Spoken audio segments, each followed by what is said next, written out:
It's one of the 6-foot straps, and it's probably just a bit too short for our purposes, if not a lot too short, depending on your leg length and such. So room to maneuver is desirable. Now, let us begin.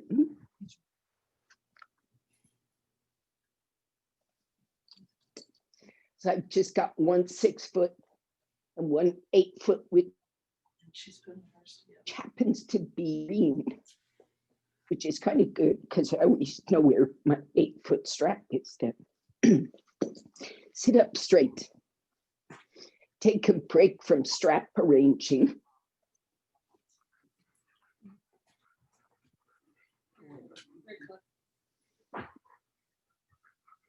Partner, sit.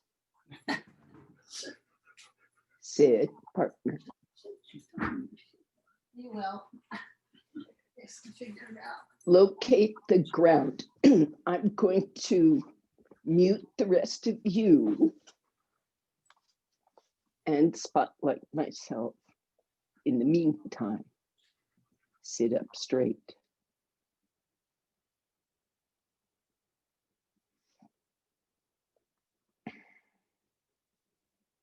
Now I can see you too.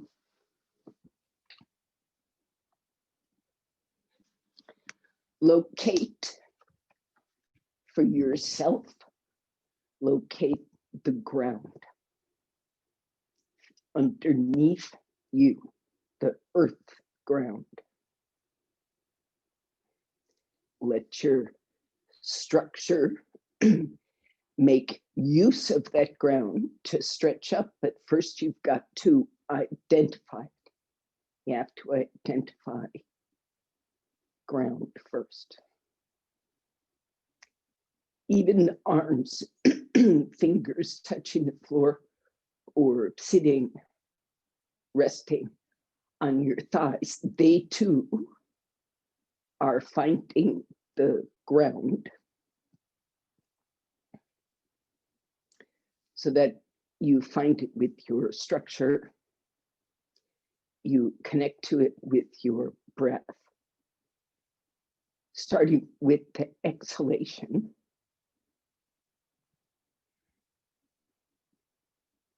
And then connect to it with the mind and nerves.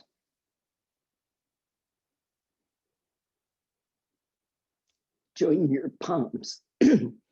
In joining the palms, you keep that sense of grounding of the palms, except they are now grounded against each other.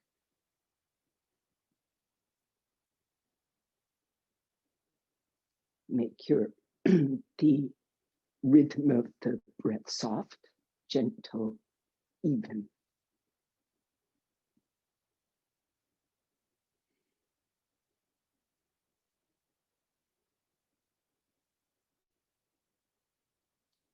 After completing making the passageways to the ground complete,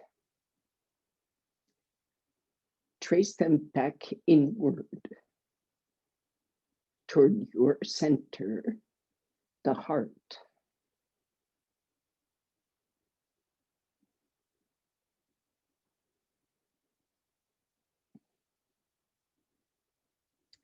In this way, pay homage to your practice, pay homage to that lineage of teachers who brought this yoga to us, reaching back to that root teacher, Patanjali.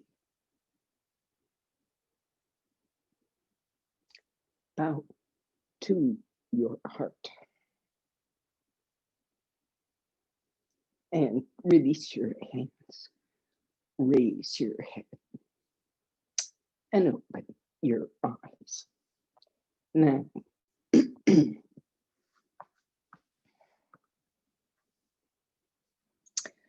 find your 8-foot strap.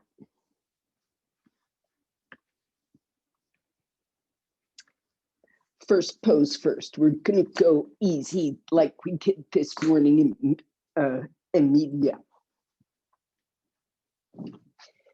So you need that long strap, and you need to keep it sort of long and hold the buckle with your hand. See that, by the way. Well, you'll figure this out in a second. Now, I'm gonna, yeah, you can see me lying flat. I should tilt the camera down more there. So you can see me lying flat. I'm gonna take this strap around both feet. Then the left foot, you see where I have it, it's right around the base joints of the toes. And I keep that tension on it. You see, if I slide the strap, I can move it up or down. Keeping the tension on it, I stretch that leg. Keeping the tension on it, I feed my right leg through.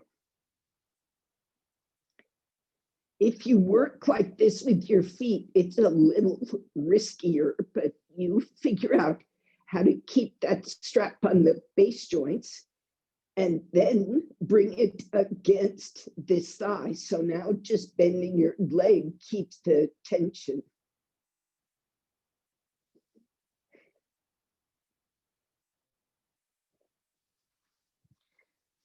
Live there for a little bit. Left leg on the floor. So Chaya, is it that your belt is not long? Get that left foot on the floor, right knee bends up.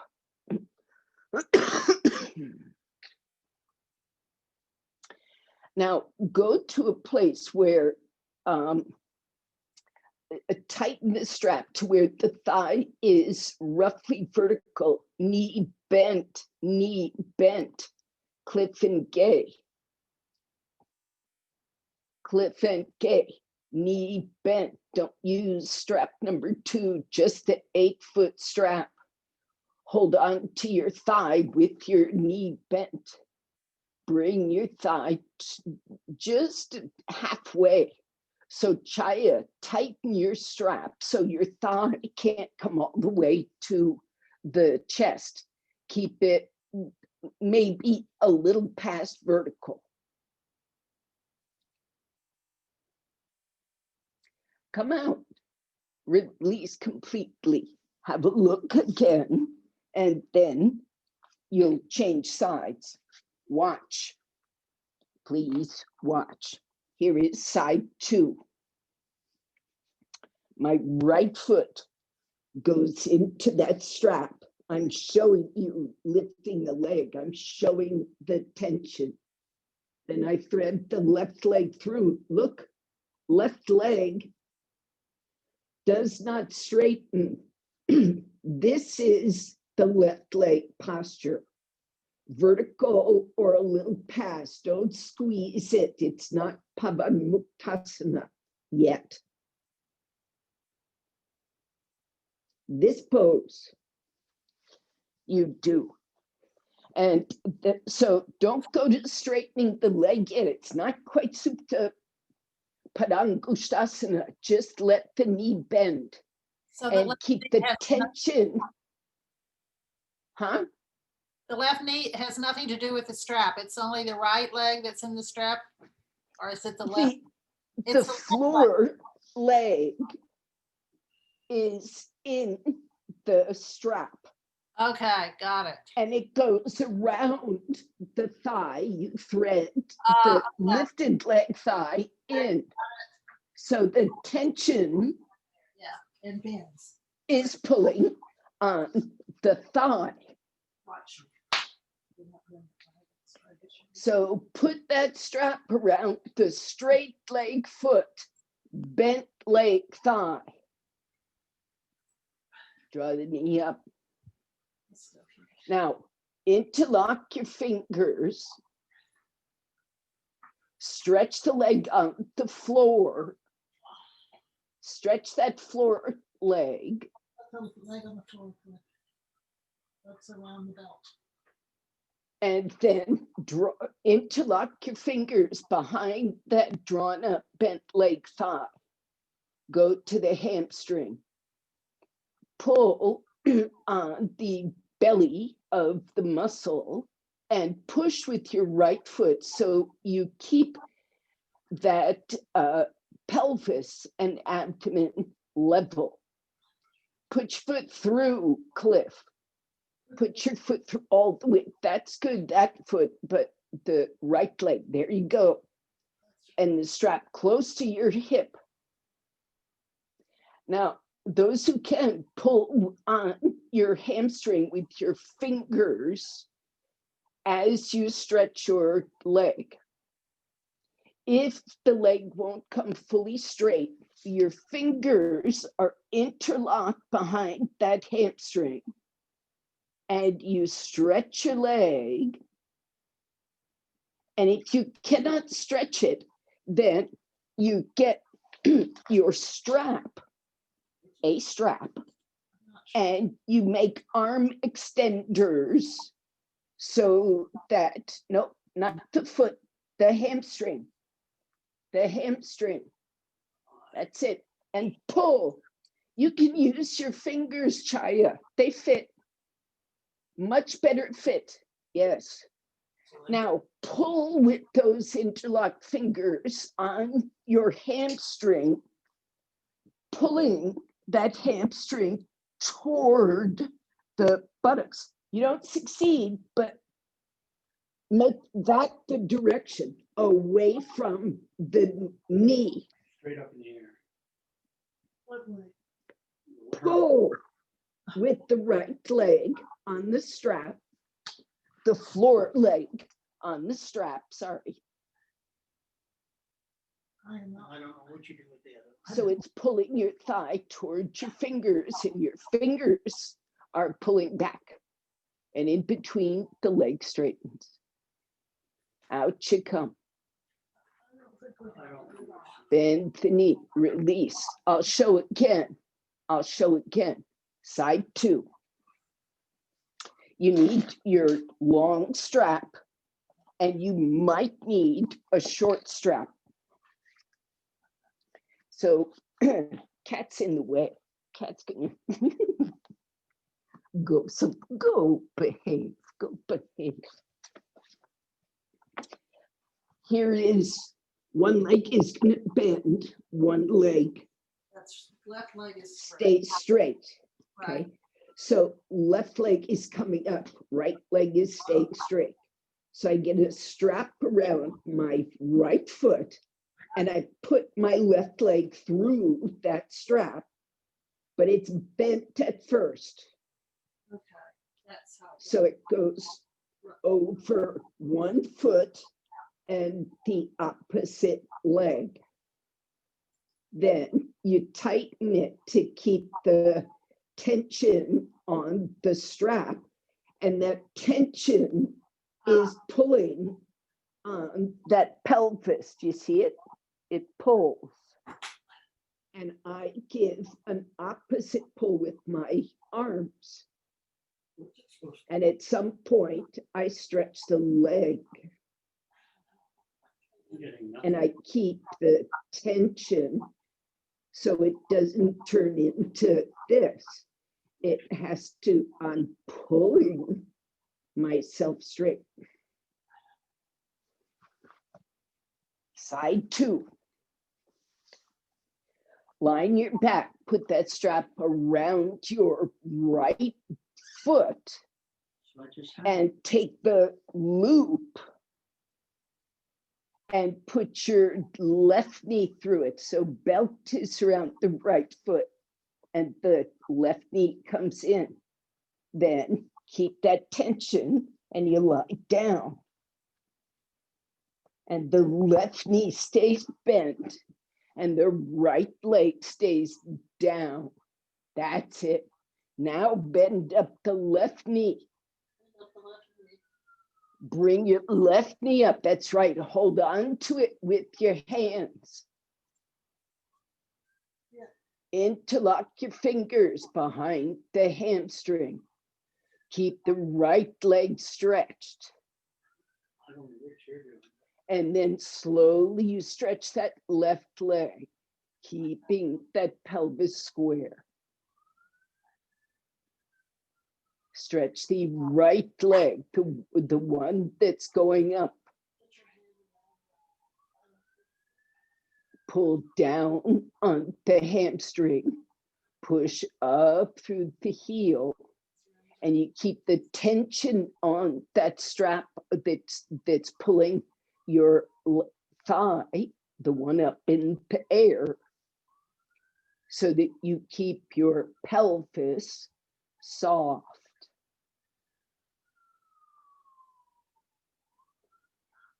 Release, come out.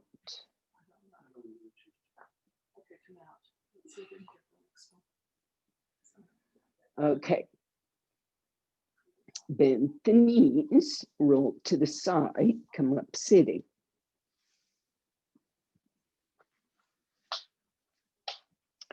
So the idea is to take that shape without a strap around the bottom leg or the top hip. And as you go in, your job is to move your thigh toward that foot as if the strap were still pulling. So you keep this abdomen very soft and breathable. Now, at first, you're going to do this two ways. At first, you're going to do the same thing, holding on to the hamstring and pushing your thigh to it. Push your thigh to it to stretch your leg. That's one. And the second is with your strap, or if you're flexible, with your hand catching the big toe and taking more pose.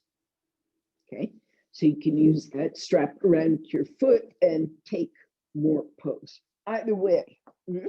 So first is with this hamstring.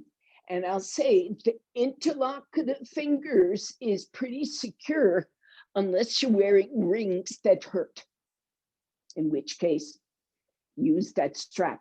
Pull hard on the hamstring and push hard towards your hands with your thigh. So you are squeezing that hamstring against the bone from both directions.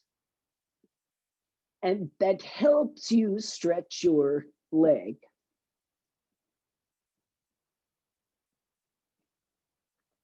Now, bend the knee and catch the big toe or the strap around the feet.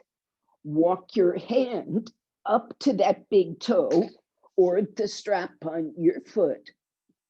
Go back to the leg on the floor, stretch it. Go back to your hips and square them. Go back to your abdomen and soften your breath. And then exhaling, extend into the foot.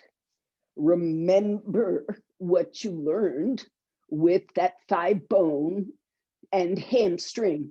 They have to come close to each other. That hamstring should not pull you into the pose.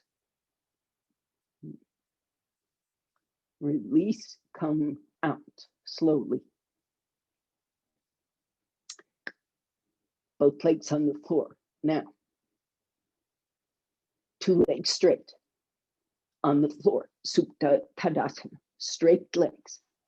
And in straight legs, locate your breathing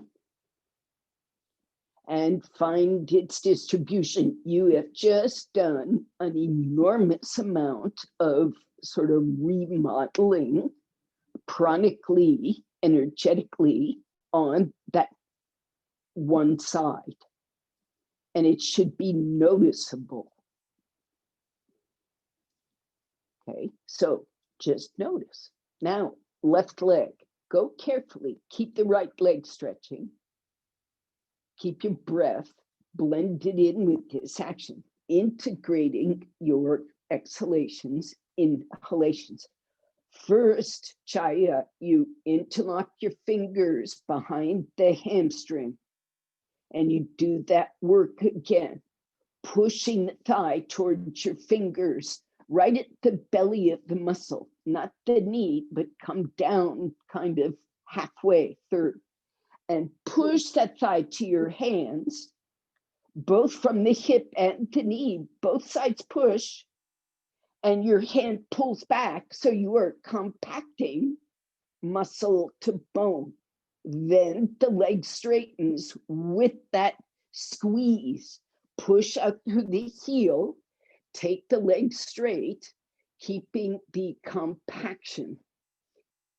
Work hard at this, both with your breathing pattern, connecting that exhalation to what you are doing. And now bend the knee, release, and catch the belt or the big toe to the belt. And take your hand right up close to that big toe. And when you stretch your leg, that's when you let out the slack only as you need it, right? You've got in the bent leg position, you are right up to your foot.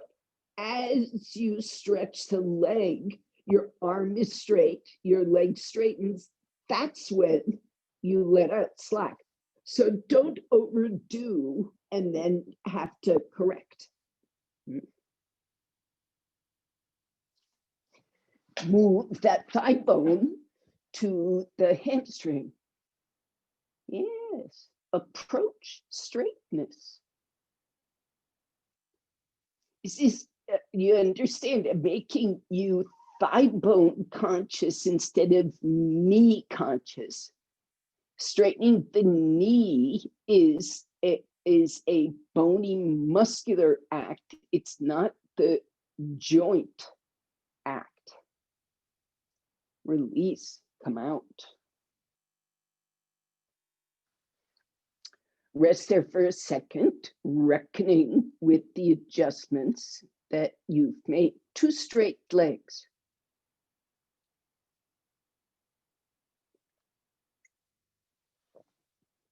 Then roll to your side, come up sitting.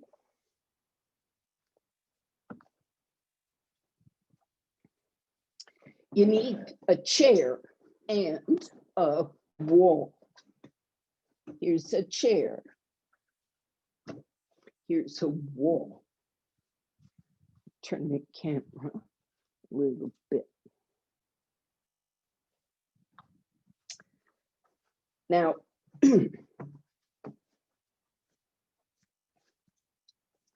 if you see me, I'm not quite horizontal spine. But if I put blankets and maybe a bolster there, that gets me about horizontal spine. So you want to put some props up on your chair so that when you come forward to your elbows, you'll be in a forward bend where you can keep your legs straight and your spine can lengthen. So you won't be hunchbacked and curly in the pose or bent knee. You can do both. So we're going to repeat this pose, but standing. And what goes to the wall is the big toe base joints. And they do, in fact, push into that wall.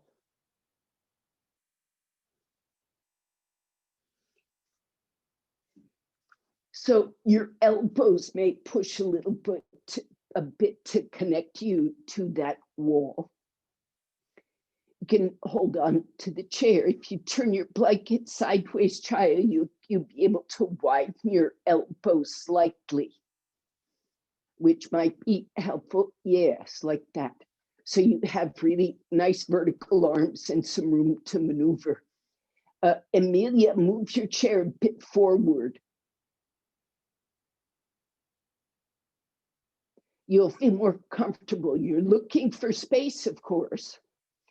Now, that standing leg and lifted leg, they both have to do similar things as before. So you want to see if you can move that standing leg thigh toward the hamstring. Amelia, your standing leg foot needs to be forward, left foot forward. Your left leg is not vertical. Move your foot forward. And closer. Keep going. Another few inches. That looks good. I can't tell about the ones going toward and away from me. Now stretch that leg. Move the outer standing leg hip away from the ribs. Stand on the floor firmly and locate the ground. Press into it. There's a ground underneath the lifted foot and the floor foot. And use that grounding to release the space in the pelvis.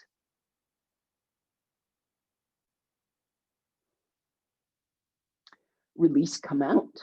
Stand up in Tadasana for a few moments. This is like Supta Tadasana. And it's normal to experience when you're working hard. When you're working hard, that you don't feel the breath as connected necessarily as when you are passive.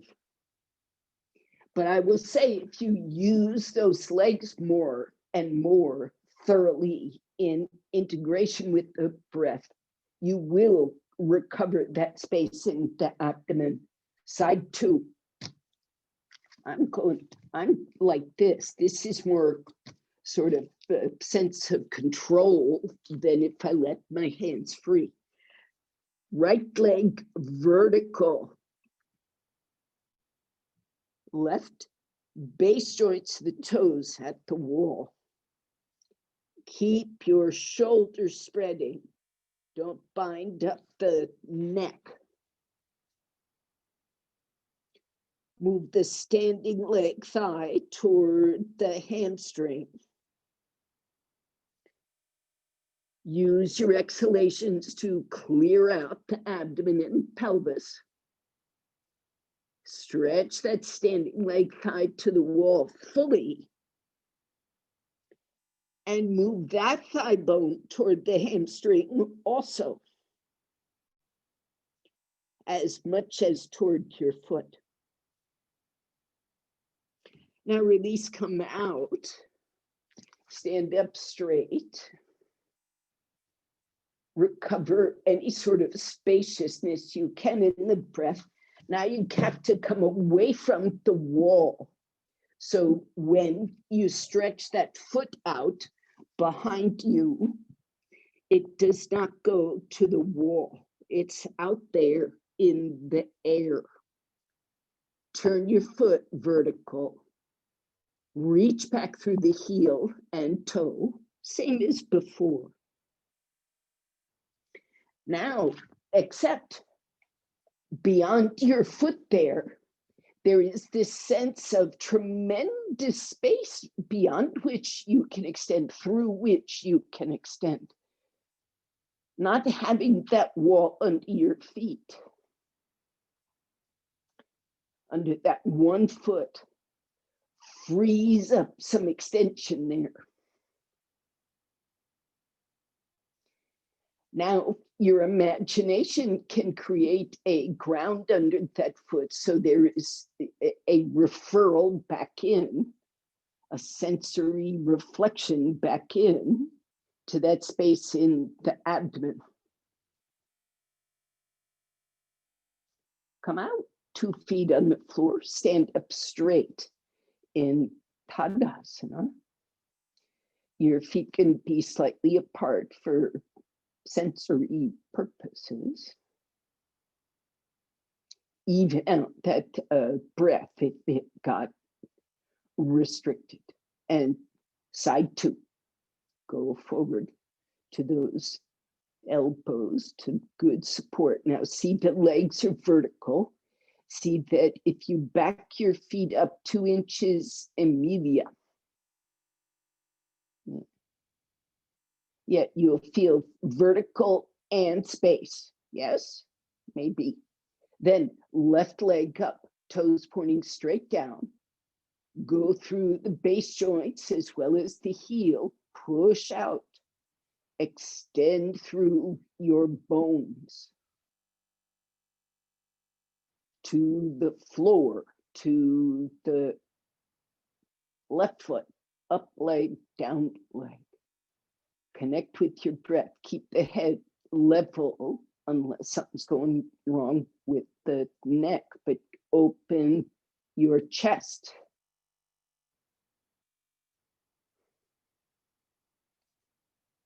Push out. Reflect back in. Release, come out. Stand on 2 feet and Tadasana.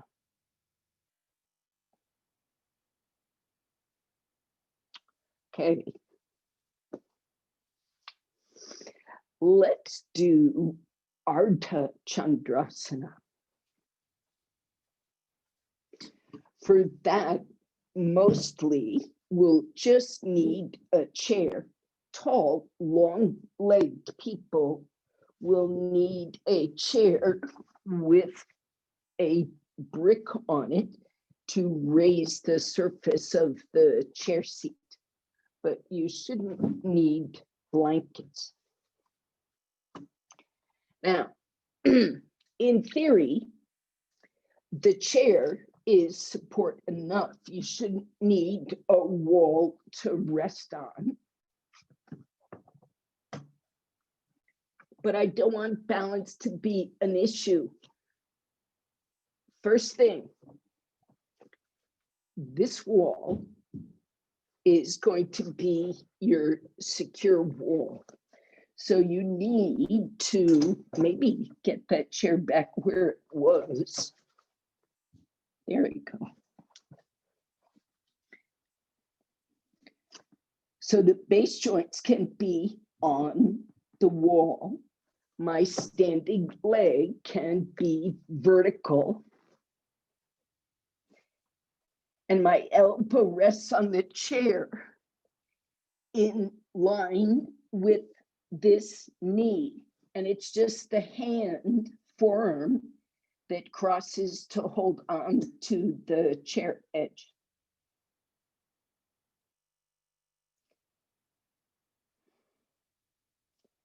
So underneath both feet, I have a ground.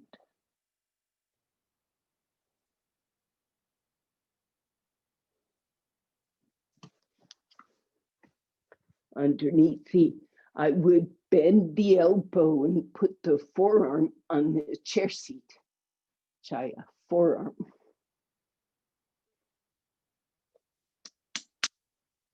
Yes, there you go.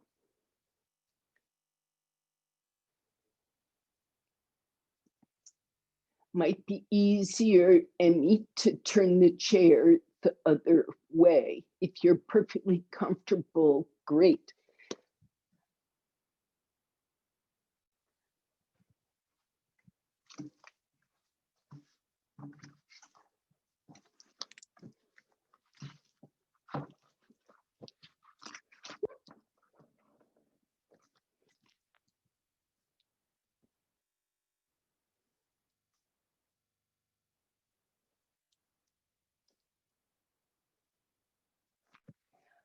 Personally, I adore this pose. Out you come. Emmy, I'll show you. You turn the chair the other way, but it goes under your skull. Devon, this is my favorite pose. Yes, good. So look at me. It's facing the other way. My head is there.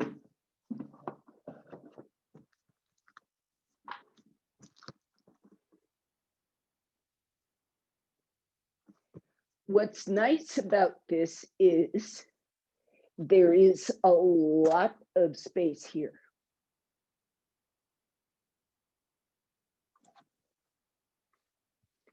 And you can push your chair more forward, Emmy, so it goes behind the skull, just above the ear, not the neck. It's a skull support.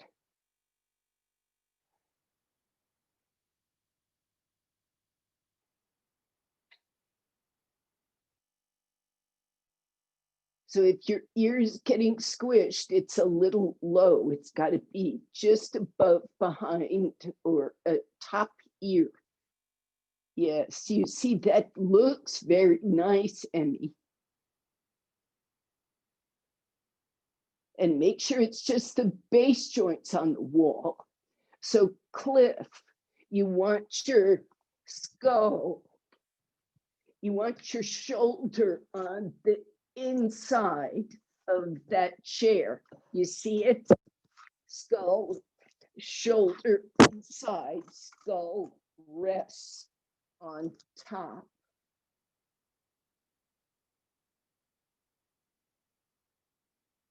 Shoulder inside.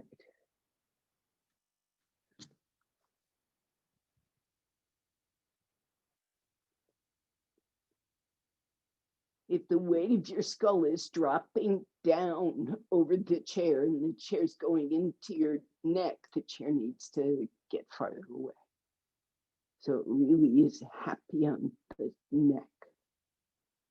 Come out slowly. If you get this right, this is a 10-minute pose. If you get it comfy and correct, this is the way to stay in Arta Chandrasana, to get used to integrating patterns of breathing. To do this experimentation, you need time. Yoga is the way of taking that time. Side two. Do you want to see it again from the back? Here's the curve of my skull. Here's my ear level.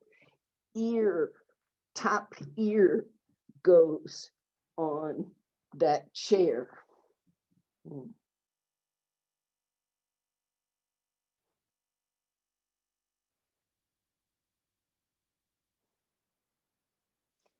So I can rest my head.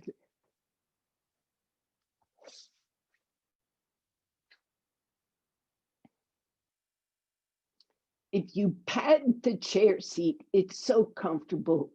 Put a blanket over where your head is resting, or a sticky mat.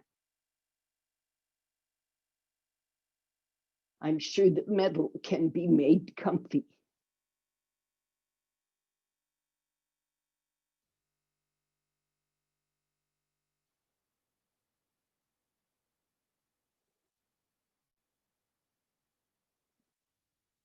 Move into that thigh bone. Keep the thigh bone and the hamstring close. Lengthen that trunk. Are you okay in the hips, Chaya? Okay, good.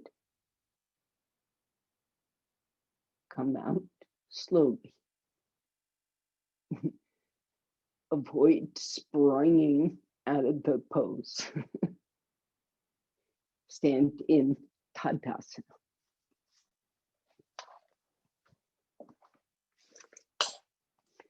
So now comes Adho Mukha Svanasana.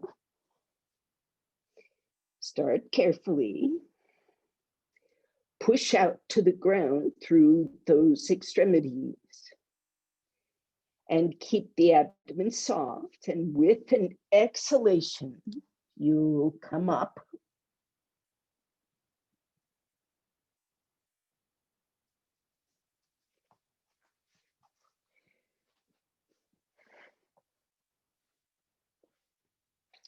Stretch the arms, stretch the legs.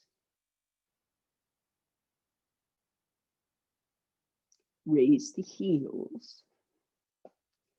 Anybody I've ever told in the past to open up space between the hands and feet, open up length, do it now.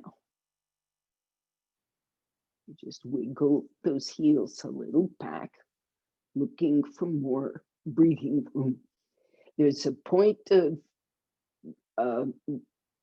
where it goes bad, that moving the feet back, when you move far enough back that you can't help but make the shoulders uncomfortable. That is too far back. The legs have to be able to pull weight back.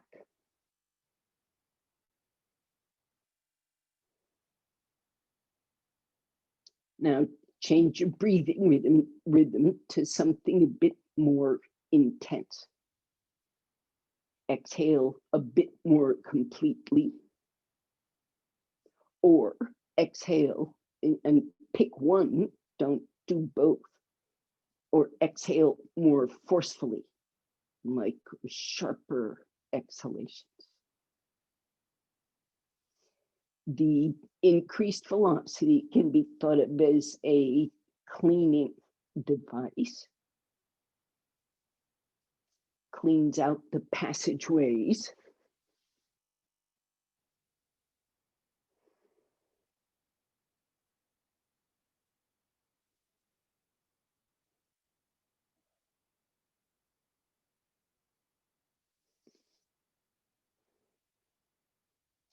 Good, release, come forward, walk your feet forward to Uttanasana. So you stay there, hopefully with the hands on the floor and feet on the floor and the legs straight.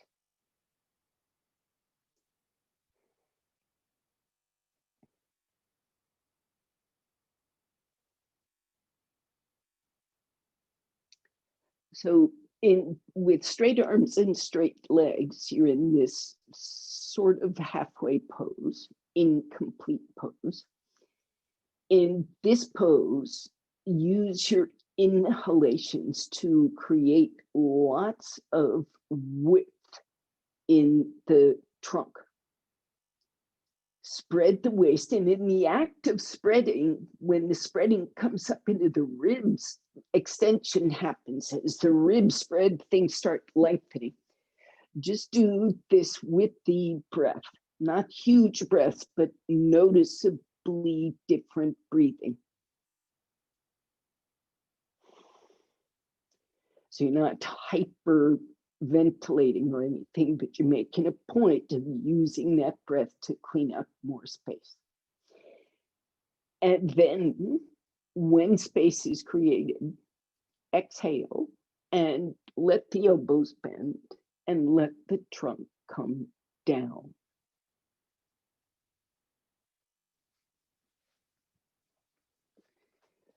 So there's the straight pose where you're making space. And then there's the pose where you move into that space.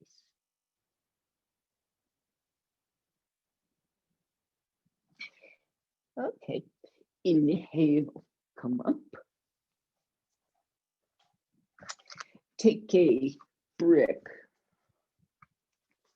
put it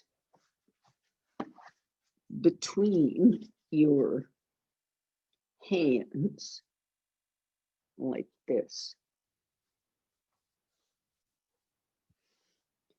So my palms are facing my face, and that brick braces the palm and a bit of the wrist, palms up. It goes to the floor, palms up.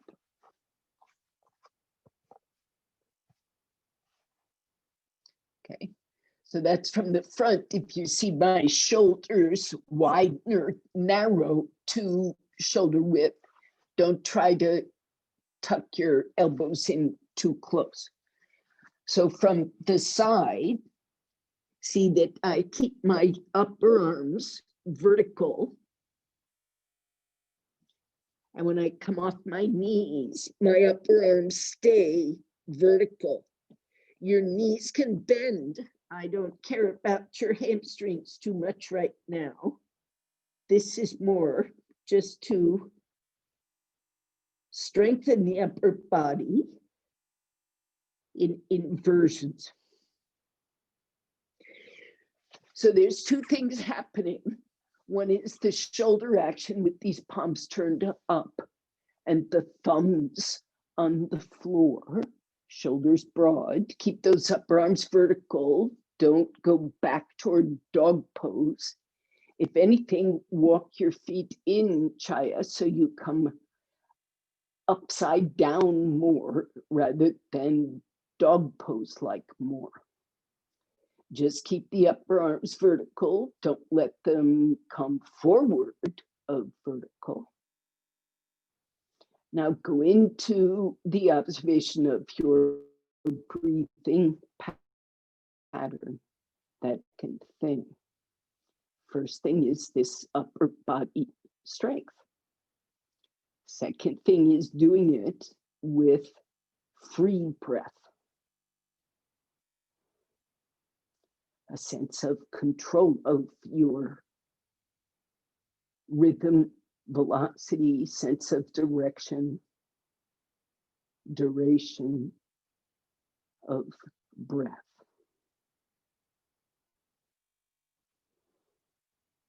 Come out, rest.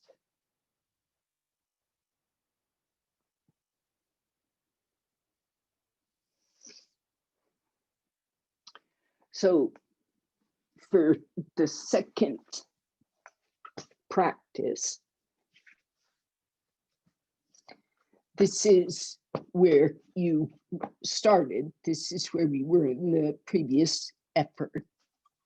So without the brick there, turn your palms to face each other, right? You keep that same spacing. You just remove the brick. Turn your palms to face each other and only move the fingers toward each other. And only interlock, only move the wrists as far as they need to. Looks like this, okay? I started here, then I turned my palms, then I turned the fingers, and I only move my wrists the distance I need to interlock my fingers. They do not come closer. They stay out there. So now you're making just about a square shape. Okay, that's just to make sure you keep open space there. Now, all you need to do is adjust so this surface gets better contact with the floor. Okay, so adjust for better contact. Keep your upper arms vertical. Release the neck and head. Organize your breathing. And on the exhalation, come up.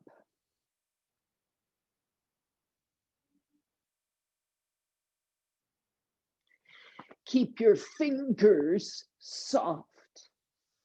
Keep the forearms firm.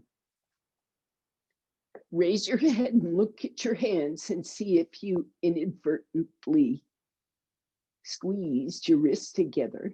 So you fix what you need to and go back, drop the head, walk the feet in, adjust those arms and shoulders, staying quite evenly on that forearm. head soft, throat soft.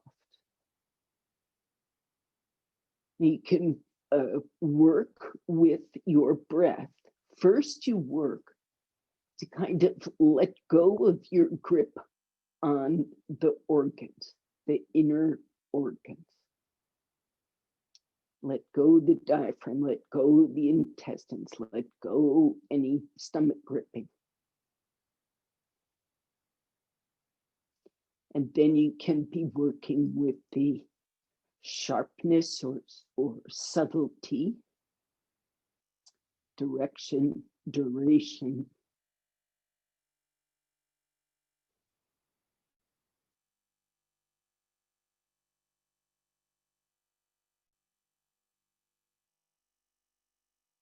And release, come out. Now, you get a good rest just sitting on your heels.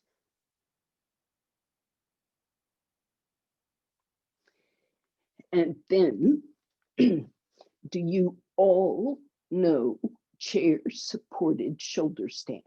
Do you all have a comfortable way in to a chair-supported shoulder stand? Yes? No? Do you know chair-supported shoulder stand? Chaya, your screen is freezing, so I cannot tell if you. I do alasana. Okay, that's with the feet on the chair, but what about the one with your hips on the chair?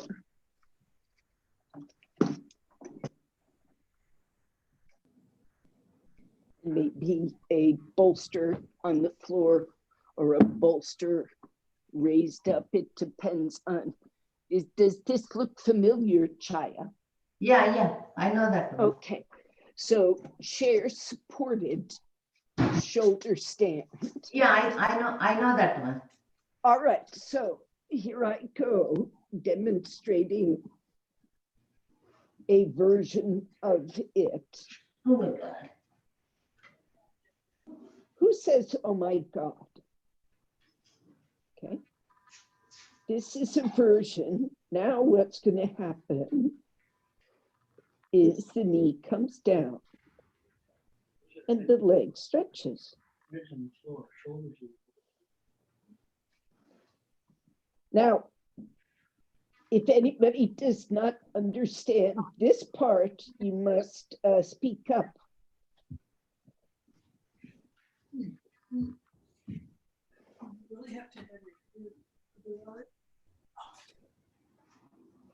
I'm staying in it, so you see, if you speak up, I will climb into it again, so you see how I do it. Feet straight up against the wall. Against the wall. In the same position. I shall come out now and see what you all are up to.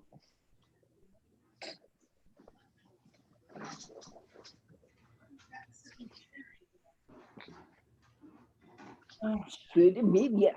Now I want to see more. I want to see that bolster better under your shoulders, Gay. I just. Okay. Now, Chaya, before you go in, if you were to hang a blanket over the back of the chair, your legs could rest comfortably. As it is, my experience is on the bare chair, the back of the knee gets uncomfortable. Yeah. Hook those knees over. I'm slowly. Oh, don't go more of that. No, you're not. Gotcha. Go all the way down. Hips come up, Cliff, as the shoulders come down. No, you're not. Gay, it's better if you get behind him and hold his shoulders. It's Better if you get between me, the camera, and him, and tuck his shoulders in.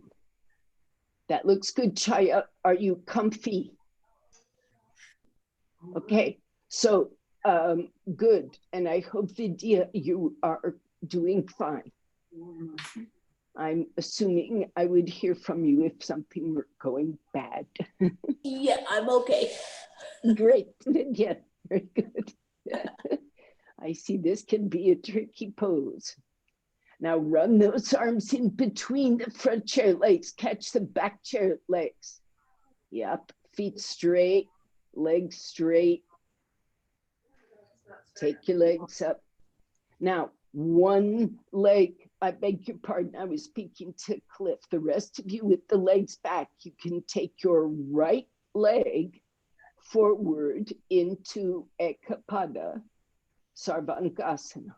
That looks good, Gay. Is he doing okay? But it's gonna tip if I let go. Because I think his shoulders are not well on the bolster and the chest isn't lifted so well. If the chest, no, he should be, his chest should be rolled open so he's not coming off the chair sort of like a plank. He's got to come off like a waterfall with that chest cascade. Pull that bolster under his shoulders. I wish I were there. I wish I was there. Just back out, back out, back. Change legs, the rest of you, if you have not already. I am. Put your feet over the back of the chair. Yeah, I know.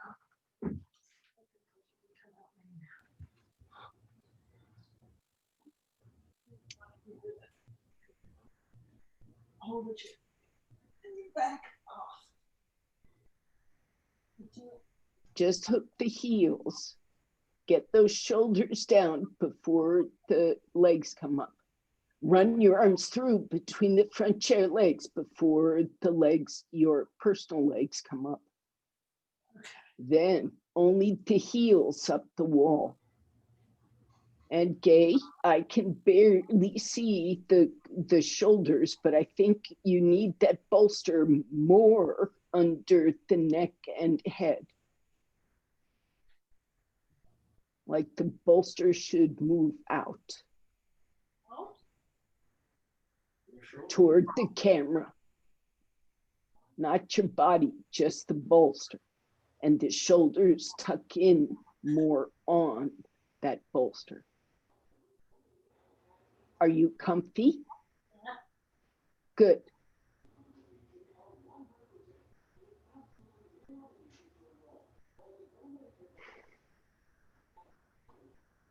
Now, Gay, as you're doing, the legs can be vertical. The legs can also go back, heels to the wall. And lift your chest more and open the abdomen more.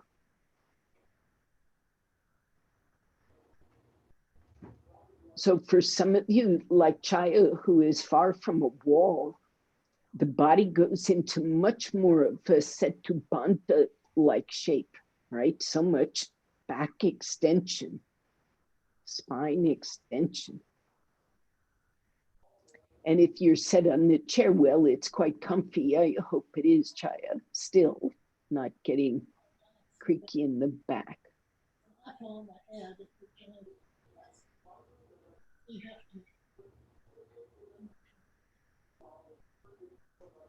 Now, it is almost time to come out. If anybody is experienced and knows that the coast is clear, you may take halasana as well. Take your feet to the floor. Otherwise, come out. If it is inappropriate with the support under your neck and shoulders, do not do.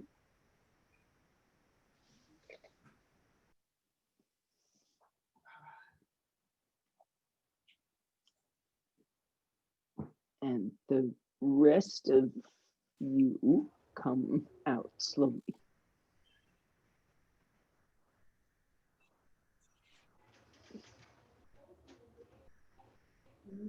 So Amelia, by the way, when you're coming back up into Halasana in using this chair, it helps to pull the chair in close to your back.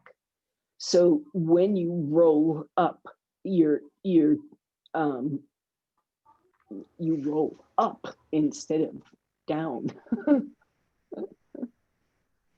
Okay, so coming out, everybody.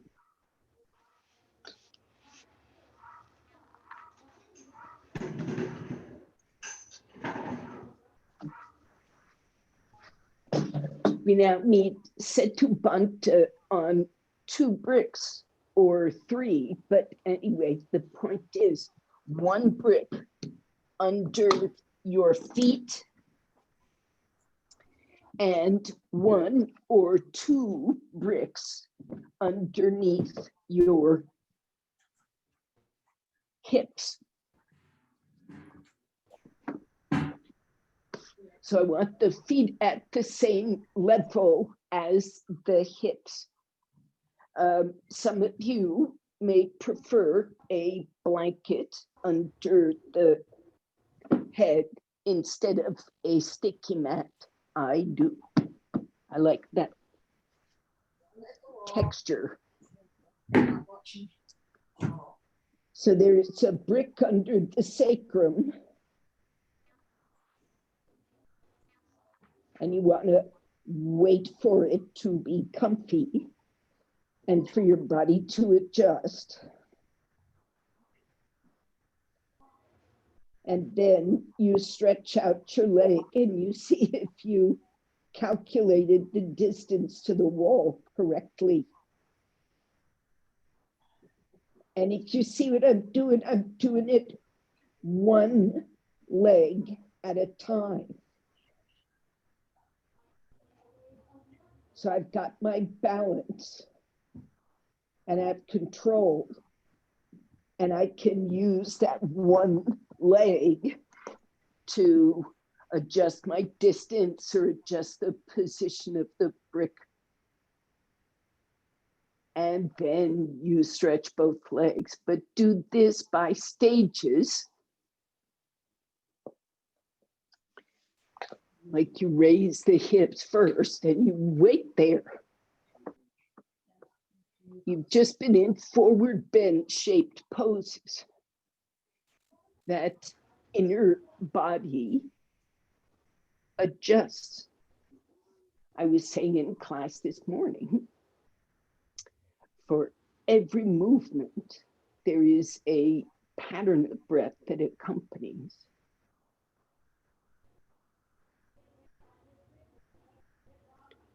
So every little movement you do, you want to take a moment to observe and allow the breath to adjust. Then you roll those shoulders, lift the chest, and see what happened. See what you can make of that. And you stretch a leg, and then you try the other leg. You go by stages.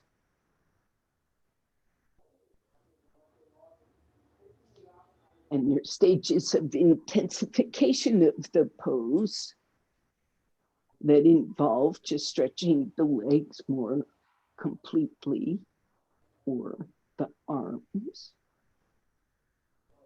getting the body parts in a little better alignment.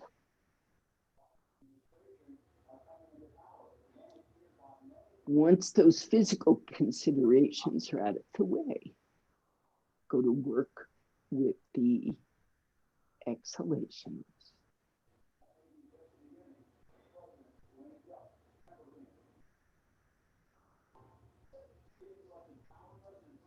Go to work with the inhalations.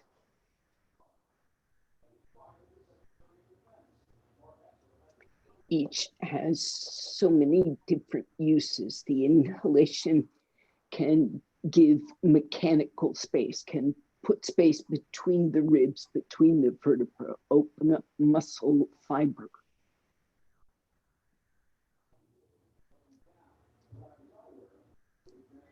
Make space for circulation. The exhalation can be calming, soothing.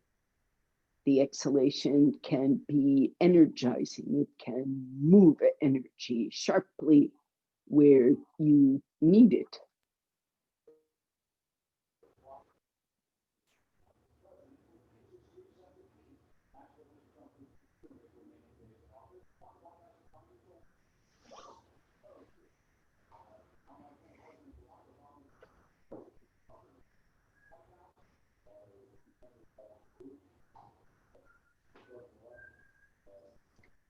Prashant says, don't get dogmatic with your practice. Don't get to thinking that only one way you've figured out, to do things is the way.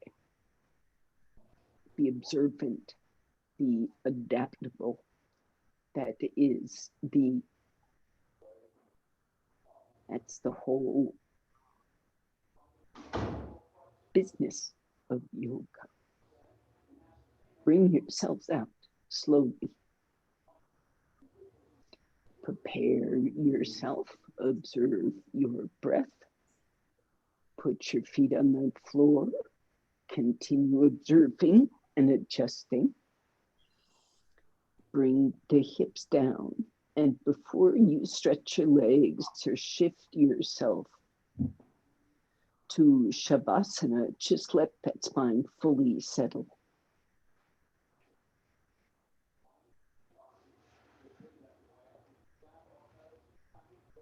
And once it's settled, you'll know what to do if you need to shift.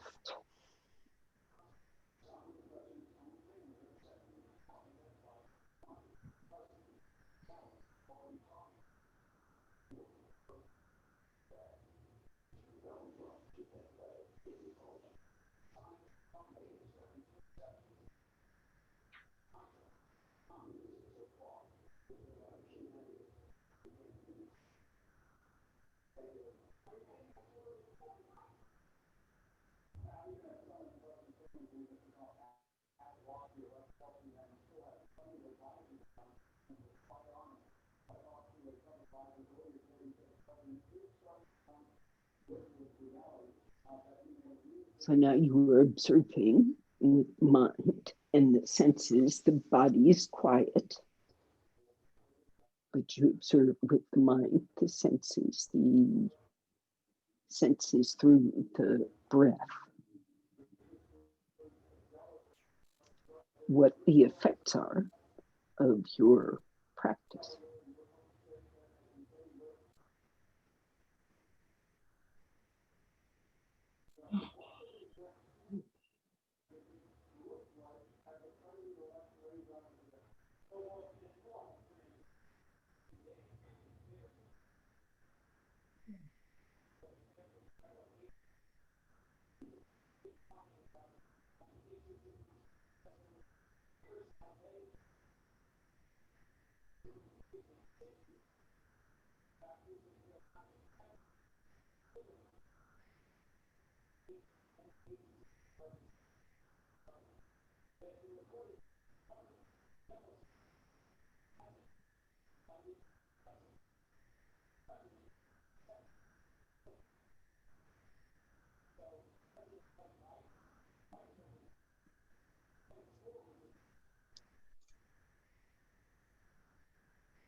So with a few minutes left, can you roll to your side and come up sitting and sit comfortably upright, silently,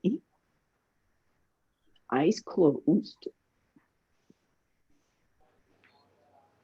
1 minute.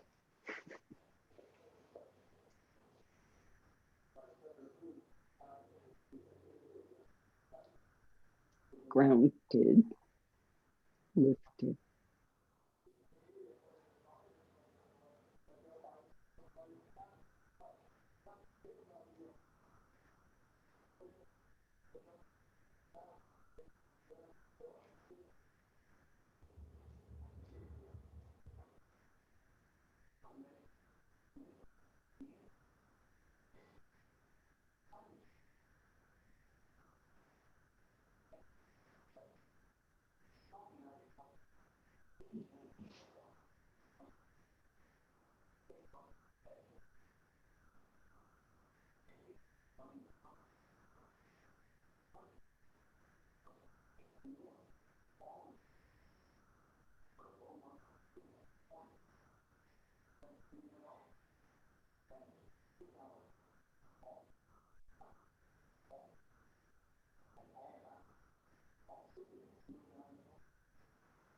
As before, can you keep that grounding of the arms, joining your palms?